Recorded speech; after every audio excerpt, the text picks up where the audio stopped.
Sejam todos bem-vindos ao nosso programa que vai tratar da publicidade ao longo do tempo. Uma iniciativa da Associação Brasileira de Marketing e Negócios, junto com a produtora Keystarts. Aqui nós pretendemos debater jingles, campanhas, publicidade, propaganda, tudo que aconteceu ao longo do tempo, e a gente vai verificar até que ponto ainda são pertinentes, ou, se não mais são pertinentes, como é que elas poderiam ser tratadas hoje. A gente tem que lembrar que comunicação é aquela coisa que entra na nossa vida, mexe com os nossos sentimentos, com as emoções, mas tem uma questão que é muito interessante. Ela está sempre alinhada com os valores, os conceitos de um determinado momento. E como a sociedade evolui e se transforma ao longo do tempo, essa comunicação, seja da forma que for, ela se transforma também. E é dentro desse espírito que hoje nós temos o segundo episódio de uma série de 12, contando com Karina Uchoa e contando com Antônio Jorge. Só que cada um, eu vou pedir agora que se apresente e depois a gente dá início então a esse debate. Karina, obrigado pela presença. Antônio, obrigado pela presença. Karina, como é que você se define? Bom, primeiramente eu quero agradecer a você esse convite, é um prazer imenso fazer parte desse projeto, sem dúvida a gente está aqui para contribuir com boas reflexões e boas provocações. Meu nome é Karina Uchoa, eu sou especialista em compliance comportamental, mas afinal de contas o que é isso? Eu sou especialista em gente e como a gente pode transformar o comportamento em algo que seja positivo para a sociedade. Resumidamente é isso, Mário. E agora, Antônio? Karina já roubou a minha fala. É um prazer estar aqui, Mário. Muito bacana fazer parte desse projeto. Eu acho que é importante ter documentado toda essa história e a importância de cada momento da publicidade. Meu nome é Antônio Jorge Alabi Pinheiro, sou publicitário apaixonado por comunicação. A minha especialidade é entender de gente, por isso que eu falei que ela roubou a minha fala. Eu sou diretor sócio da Mídia 1 Comunicação, presidente do Grupo de Mídia do Rio de Janeiro e eterno professor da PUC. Bom, então, como professor agora, Antônio, eu vou pedir para você esclarecer para todos nós se existe, qual é a diferença que há entre publicidade e propaganda e por que a gente precisa trabalhar começando dessa questão. Hoje é o segundo episódio. No primeiro, a gente já tratou com um pouco mais de detalhe disso, mas é interessante a gente rever essa questão.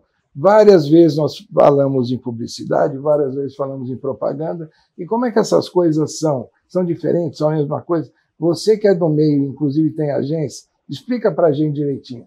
Então, o meu primeiro emprego, meu primeiro estágio foi na Garden Publicidade. Eu fiquei lá, fui estagiário, fui contratado, fiquei 3 anos e fui para Thomson. Thomson Propaganda, ou o contrário. A questão é que, na prática, acaba sendo a mesma coisa, sendo que a publicidade tem um objetivo mais específico da coisa institucional. A propaganda, não, é o contrário. É comercial. É o contrário. A propaganda tem a coisa mais institucional, né? A questão trata dos interesses institucionais, e a propaganda tem como objetivo gerar venda, tá? A serviço do marketing. Ou seja, os métodos, os meios, a forma de trabalhar, o conceito criativo que existe em cada campanha é o mesmo. A questão é qual é o destino daquela peça. E hoje, pessoal, nós vamos trabalhar em torno da questão da sexualidade da mulher. Usando para isso, e de partida usando para isso, um dos comerciais mais icônicos de toda a história da propaganda brasileira, que é aquele da Valizer, do primeiro sutiã. Então, para que todos nós lembremos direitinho de qual é essa peça, por favor, vamos lá, a gente vai ver aqui nesse vídeo atrás, a peça e depois a gente debate a respeito.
primeiro Valizé a gente nunca esquece.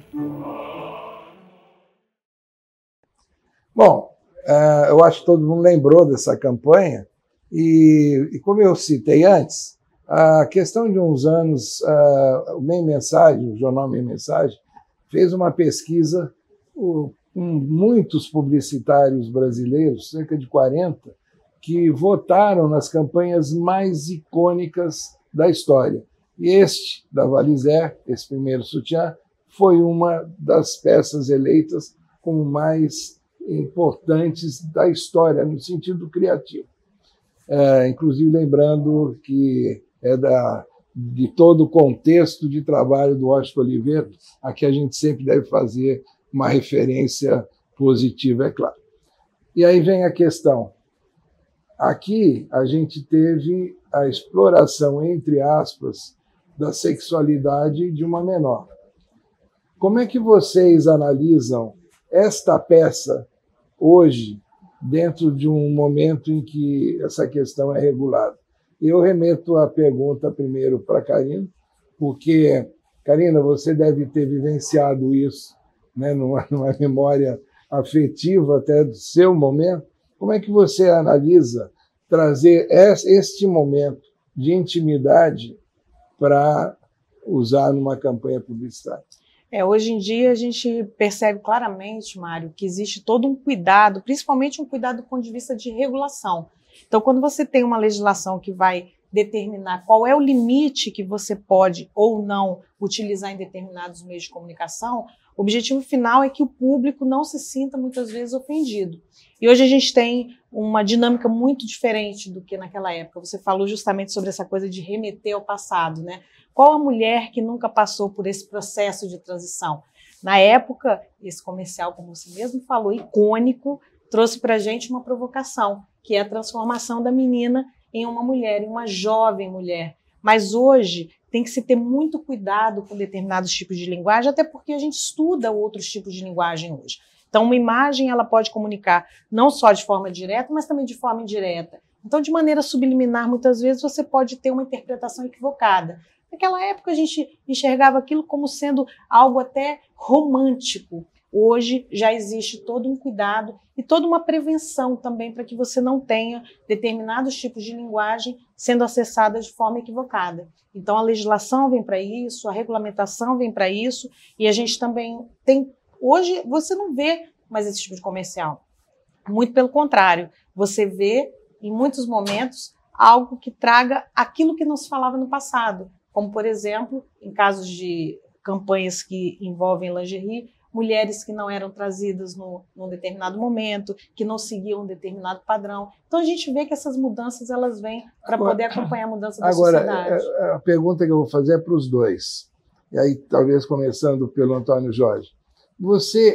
Esta peça aqui, do jeito que ela está hoje, você acha que ela é abusiva no sentido da sexualidade feminina, da jovem adolescente, ou ela, de certa maneira, ainda traduz um certo romantismo em torno daquele momento tão importante?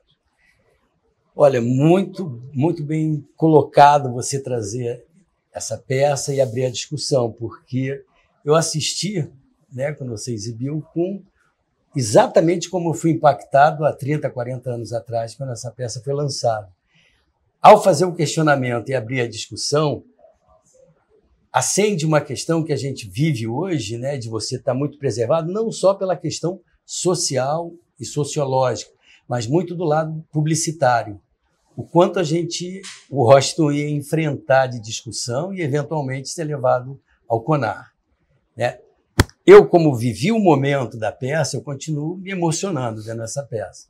Eu acho ela de uma sofisticação, de uma delicadeza no trato. Mas, pensando friamente hoje, me chamou a atenção. Assim, vamos pensar como é que ela seria recebida? Como é que ela ia ser digerida? Como é que isso ia repercutir nas redes sociais? Eventualmente, tem pessoas que eu acho que iam levar para o CONAR. E você, Karina, como é que vê essa questão? Eu concordo com o Antônio. Assim, a gente precisa, volto a dizer, ter muito cuidado.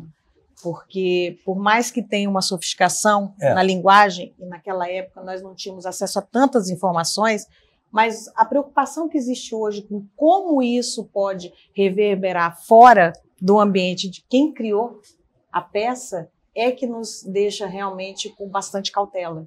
Agora eu vou trazer para vocês não só uma questão, antes eu vou mostrar aqui uma peça que eu encontrei na internet e que usa exatamente o mesmo roteiro para uma questão do primeiro sutiã de um garoto trans. E eu gostaria que primeiro a gente assistisse, porque vocês vão ver a peça, né? E a questão fica assim, se o roteiro é o mesmo, só que eu estou mudando a personagem, né? Em vez de uma garota adolescente, eu estou trabalhando com um garoto trans, será que isso atende a este nosso novo momento de abertura, né? De abertura na maneira de ver as questões sociais? Ou será que ele manteria esse mesmo tipo de rigor que você citou, em que a gente deveria ter alguns cuidados e uma atenção maior? Vamos ver a peça e depois a gente dá continuidade. Um detalhe, é uma peça muito longa, a gente está colocando só a parte final, que é quando o rapaz recebe...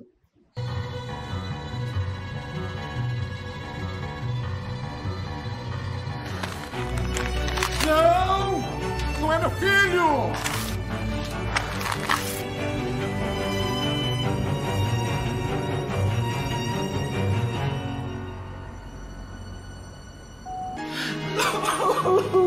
Perdão! Perdão! Me perdoe! Me perdoe! Tua filha é a sua filha. Sua filha.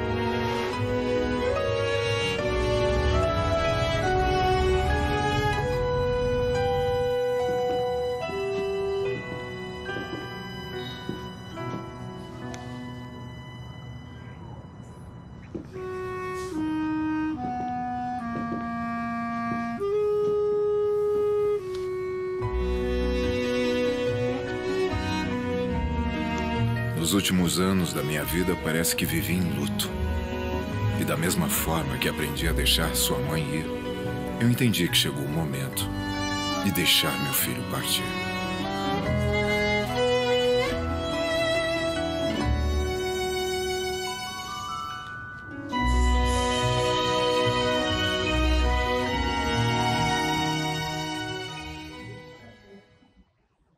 Bom, esse vídeo foi produzido por uma associação de gays, lésbicas, trans, e ele foi baseado num caso real. Mas o importante é que vocês percebam que ele utiliza o mesmo conceito. Isso. Né?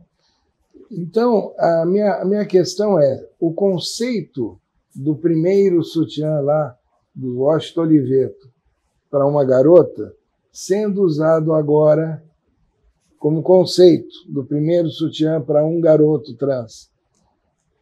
A gente pode dizer assim que o conceito criativo ele é válido, ele permanece o mesmo, e a abordagem ela requer cuidados. Como é que vocês analisam essa peça dentro desse novo momento social e para um outro tipo de personagem? Então, na sua abertura você colocou uma coisa que eu acho que nunca deve ser esquecido por ninguém. Quer dizer, a publicidade, a propaganda, a comunicação, ela retrata o que a sociedade, o momento da sociedade e a cabeça das pessoas. Eu vivi ao longo dos anos situações, se eu contar situações que eu vivi há 20, 30, 40 anos atrás, hoje é piada. Mas de veículo recusar uma peça, indicar para ir para o CONAR, porque falou bunda. Hoje... bunda está no programa infantil. Então, é uma coisa de o momento. E eu não conhecia, né, esse filme, essa peça, e ela hoje, dentro do mesmo conceito, ela não passaria por todos os crivos que a gente colocou. Talvez um bochicho de uma galera mais reaça, mais radical, que ganhou voz nos últimos tempos, mas eu acho que está muito mais condizente com o momento que a gente está vivendo. Da mesma forma que a menina e o sutiã lá atrás era a necessidade da mulher se colocar. A mulher, então, você ter...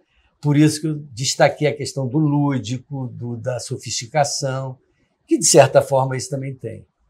Eu tenho para dizer para você que é algo que nos toca profundamente. É o reflexo da nossa sociedade.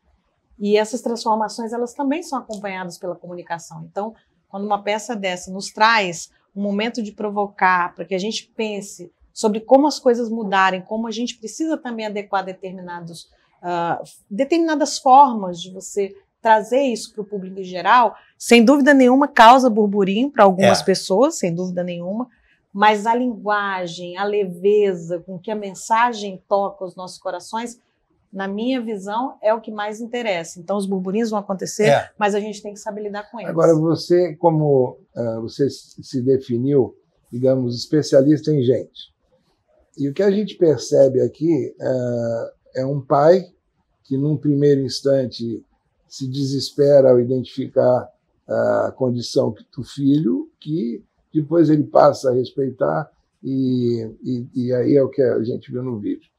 Você, como especialista em gente, como é que você vê essa aceitação, principalmente de homens que vêm de uma educação, né, de uma época de educação machista e digamos, onde isso era inaceitável? Como é que você vê o momento atual? Você acha que os homens mais maduros estão conseguindo aceitar melhor isso? Ou tem alguma consideração diferente? Ainda continua sendo um desafio. Independente da idade, da geração, e a forma como você foi educado, é o reflexo que você vai transmitir, é o seu legado que você vai transmitir para as novas gerações. Hoje a gente sabe que está muito mais fácil. A gente consegue falar sobre determinados assuntos, vincular uma peça dessa e ter, sim, algum barulho, mas não como seria 10, 20 anos atrás. Mas ainda temos muitos desafios a encarar, porque esse tipo de situação retratado é uma exceção ainda. Não é a maioria das pessoas que teria uma postura dessa. A gente sabe disso, né? E a gente ainda precisa conquistar muitas coisas. Pessoas que são, muitas vezes, minorizadas nas suas existências e, muitas vezes, caladas nas suas essências, é que nos tocam que essa mensagem precisa chegar. Então, é através da comunicação que a gente consegue provocar as pessoas para essas reflexões e fazer com que o mundo seja mais igualitário, equânime e, pelo menos, mais justo socialmente, né, Mário? Bom, perfeito. Você eu queria concluir ainda em cima do tema, que aí trata um pouco, traz o foco para o negócio da propaganda especificamente no seu dia a dia. Isso que ela colocou está perfeito. Eu acho que é papel da comunicação, papel da publicidade, ajudar a normalizar uma série de coisas, até porque a gente retrata psicologia e sociologia. A questão é que eu percebo, e aí é uma polêmica para ser levantada aqui, e é bom que fique registrado, o quanto essa postura subserviente dos últimos anos fez com que afetasse, inclusive, a criação no sentido de bloquear e trazer essa ousadia que é necessária, da mesma forma que foi usada a menina, o primeiro sutiã da menina há 30 anos atrás. Quer dizer, eu acho que, eventualmente, isso que você descreveu super bem, da sociedade, em última análise, até de algumas empresas, dos gestores, como atitude de gestores de algumas empresas, a importância da publicidade ratificar o seu papel de, olha, temos que ousar e bancar isso. Ousar, bancar, a transformação social, acompanhar a transformação social. Pessoal, olha só, eu vou pedir só um minutinho para a continuidade da conversa. Nós temos uma parceria, a ABMN, a Associação Brasileira de Marketing e Negócios, tem uma parceria com o Instituto Rogério Steinberg. O Instituto Rogério Steinberg investe muito em crianças que são crianças que têm um nível, são bem dotadas de inteligência, são bem dotadas de capacidade cognitiva, capacidade de se desenvolver, mas são de comunidades carentes. E o Instituto Rogério Steinberg, em uma parceria com a Associação Brasileira de Marketing e Negócios, tem desenvolvido vários trabalhos em prol dessas crianças.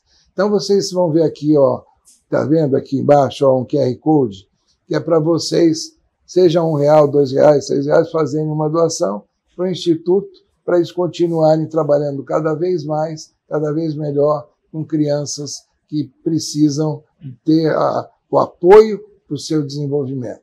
Então, esse é o lado social que a Associação Brasileira de Marketing e Negócios tem junto ao mercado. Continuando, e agora a gente falou de sexualidade de menores. Agora nós vamos olhar lá como é que a mulher adulta explora a sexualidade. Existe uma peça que deu muita polêmica da Hope, usando a Gisele Bündchen. Depois isso chegou ao CONAR e depois foi arquivado, mas gerou polêmica, em que a sexualidade feminina foi explorada da maneira como nós vamos ver agora nessa peça. E depois a gente debate. Hope ensina. Amor, eu bati seu carro. Amor, eu preciso te falar uma coisa. Eu bati seu carro. De novo. Você é brasileira. Use seu charme. Hope, bonita por natureza. Hope ensina. Amor, sabe teu cartão de crédito? Amor, eu estourei o limite do cartão de crédito.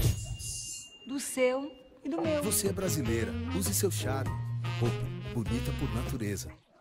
Bom, vocês viram Gisele Bündchen mostrando em que situação é errado dar uma notícia ruim para o marido, em que situação é certo dar a notícia, e é claro, a exploração da sexualidade ali é inerente à criação dessa peça. E vem a pergunta, Karina, ao assistir a essa apresentação, como é que você se sentiu? Como mulher? Desconfortável. É a palavra que eu tenho para te falar. Por quê? Por mais que a gente pense que uma peça dessa possa trazer a questão da sexualidade e transformá-la numa questão de sensualidade, não é essa mensagem que veio para mim. Porque quando você tem que dar uma notícia para alguém, seja seu marido, qualquer outra pessoa, e você precisa usar aquele estereótipo do corpo exposto para que essa mensagem chegue de maneira mais suave, isso me incomoda profundamente. E você, Antônio? Não, eu acho que eu fico pensando na cabeça de quem criou, na cabeça de quem aprovou, e a Gisele Bündchen ter aceito fazer isso. Quer dizer, talvez quando ela fez, eu me surpreendesse ao ver. Eu não conhecia esse filme. Hoje eu já entendo, até porque ela aceitou. Essa peça é de 2015. Essa peça é de 2015. Eu não conhecia e realmente parece que ela é uma coisa, sei lá, não tem comentários. É muito estranho. Também me surpreendeu ela ter aceitado, porque a Gisele tem toda uma política hoje, né, de discussão sobre o empoderamento da mulher, sobre como a mulher se posiciona no mercado. Não sei, hoje eu tenho dúvidas. Talvez eu ficasse chocado em 2015 dela ter aceito, hoje não. Mas eu acho que numa discussão maior é como é que tem cabeça pessoas que criam isso e pessoas que aprovam, que é o pior, em última análise, pagam para isso. Retrata e não tem tanto tempo, tem 10 anos. Sim. Agora, eu vou fazer uma pergunta polêmica. Ótimo, mais uma. Uma pergunta polêmica. A gente está falando da comunicação da peça, isso, que ela incomoda. Agora, vamos pensar o seguinte, no mundo real isso acontece?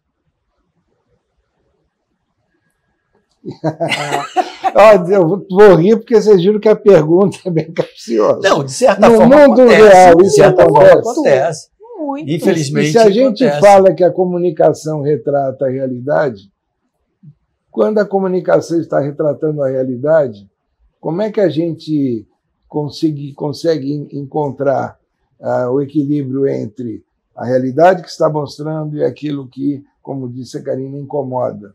Né? Porque certamente para muitas pessoas isso vai ser visto até de uma forma diferente, vai achar engraçado, por exemplo. Eu comparo com o filme anterior. Se a gente fizesse um comercial, uma campanha, usar a comunicação, fazendo apologia do pai na primeira fase dele dando porrada no filho trans. Sim. Mas tem muita gente assim. Tem, mas a gente vai botar foco sobre isso, vai dar luz sobre isso. Como eu costumo dizer, vai bater palma para maluquinho dançar.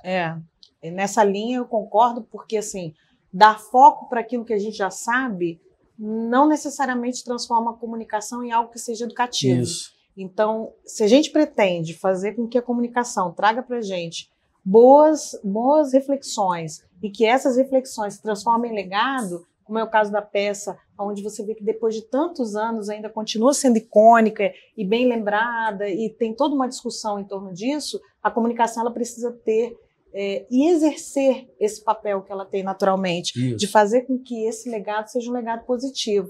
Porque a partir do momento que você joga luz em determinadas situações que não vão contribuir positivamente para a transformação da sociedade, eu realmente não vejo nenhuma possibilidade que isso seja legal. A gente está quase no fim desse nosso episódio, e eu, mais uma vez, quero agradecer a presença de vocês, porque eu estou achando muito rica esse debate, né? A gente falou muito da sexualidade feminina, me ocorreu agora de lembrar quantos comerciais, e não só brasileiros, como até estrangeiros, exploram em perfume masculino, exploram o homem e o corpo bonito associado ao perfume.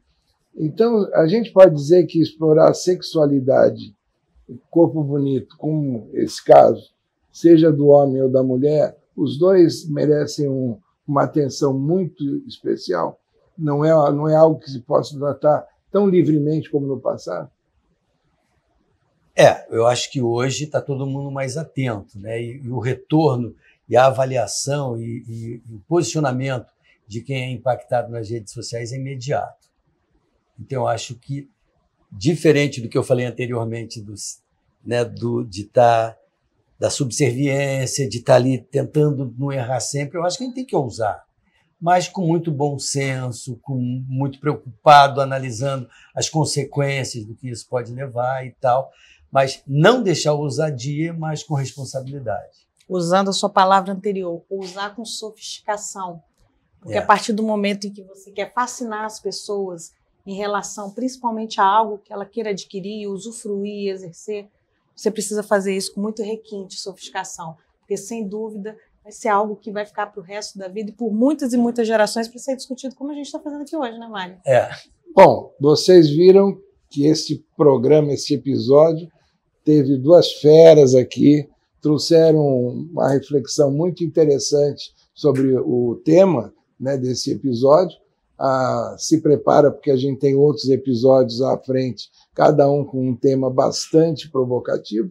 E eu quero mais uma vez agradecer a atenção de todos, porque esta série pretende trazer a publicidade ao longo do tempo, mostrando como ela pode contribuir com o desenvolvimento da sociedade, ao mesmo tempo em que a gente resgata peças icônicas e tenta entender por que elas hoje não mais seriam adequadas. Mais uma vez, obrigado para vocês. Você, Mário. E, olha, não esqueçam de fazer o depósito lá, a contribuição para o Instituto Rogério Steinberg.